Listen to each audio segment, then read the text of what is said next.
नमस्कार दोस्तों, स्वागत है आपका हमारे चैनल कुसुम सुविचार पर, जहां हम आपको प्रेरणादायक कहानियों के माध्यम से जीवन में आगे बढ़ने और सफल होने की प्रेरणा देते हैं।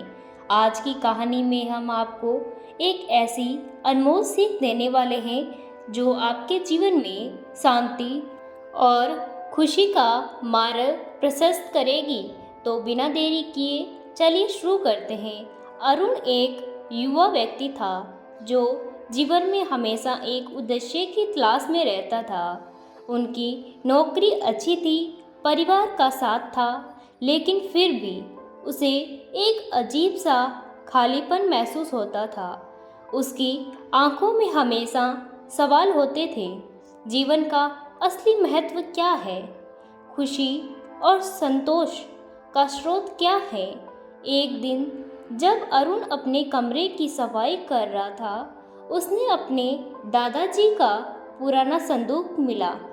संदूक में एक पुरानी धूल भरी किताब पड़ी थी। किताब का नाम था सत्य की खोज। उसमें लिखा था कि जो कोई भी इस किताब को पूरी तरीके से पढ़ेगा, उसे जीवन का सच्चा अर्थ मिल जाएगा। अरुण ने किताब को खोलते ही पाया कि उसमें कुछ रहस्यमय संदेश है।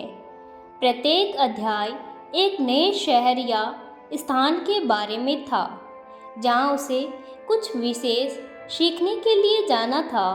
पहला अध्याय में लिखा था, पहला गंतव्य हिमालय की घाटी में स्थित ज्ञान की गुफा। अरुण ने हिमालय की यात्रा शुरू की। उसने ठंड और कठिन रास्तों का सामना किया, लेकिन उसका संकल्प मजबूत था। अंत तक वह गुफा पर पहुंचा, जहां एक वृद्ध साधु ध्यान मगन थे।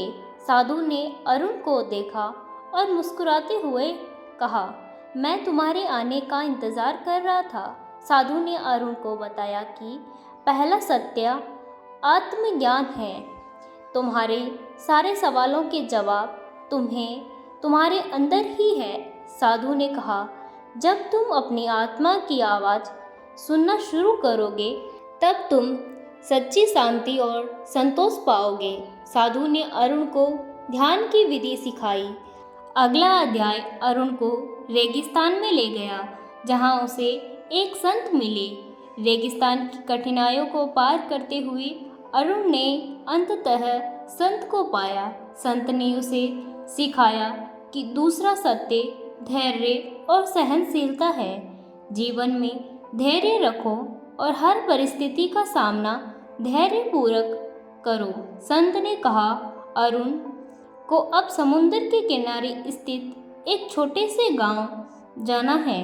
वहां उसे एक मछुआरे से मुलाकात की, जिससे उसने सिखाया कि तीसरा सत्य संघर्ष और परिश्रम है। जीवन में कुछ भी हासिल करने के लिए संघर्ष और परिश्रम करना आवश्यक है। मछुआरे ने कहा, अंतिम गंतव्य एक पर्वत की चोटी थी, जहां एक योगी ने उसे सिखाया कि चौथा सत्य संतुलन और ध्यान है। जीवन में संतुलन बनाकर चलो और नियमित ध्यान करो। योगी ने कहा, यह तुम्हें मानसिक और शारीरिक शक्ति देगा। सभी सत्य जानने के बाद अरुण ने अपने जीवन में इन सीखों को लागू किया। उसने आत्मज्ञान, धैर्य, संघर्ष, परिश्रम, संतुलन और ध्यान को अपनी दिनचर्या का हिस्सा बना लिया। इसकी जिंदगी में अब शांति, खुशी और संतोष था। अरुण अपने गांव वापस लौटा और अपने अनुभवों को साझा किया। उसकी कहानी ने गांव के लोगों को प्रेरित किया और उन्होंने भी सत्य की खोज में निकलने का संकल्प किया। अरुण की कहानी एक प्रेरणा बनी और उनकी सीख लोगों के जीवन को बदलने लगी। इस कहानी में हमें देखते हैं कि ऐसे अरुण ने जीवन में 4 महत्वपूर्ण सत्य को जानने के लिए एक रहस्यमय यात्रा की और अपनी ज़िंदगी में शांति और संतोष पाया। यह कहानी हमें सिखाती है कि आत्मज्ञान, धैर्य, संघर्ष, संतुलन और ध्यान के माध्यम से हम अपने जीवन को कैसे बेहतर बना सकते हैं। अगर आपको ये वीडियो पसंद आया तो कृपया इसे लाइक करें और हमारे चैनल को सब्सक्राइब करें, ताकि आप और भी ऐसी प्रेरणादायी कहानियाँ आनंद ले सकें। धन्यवाद।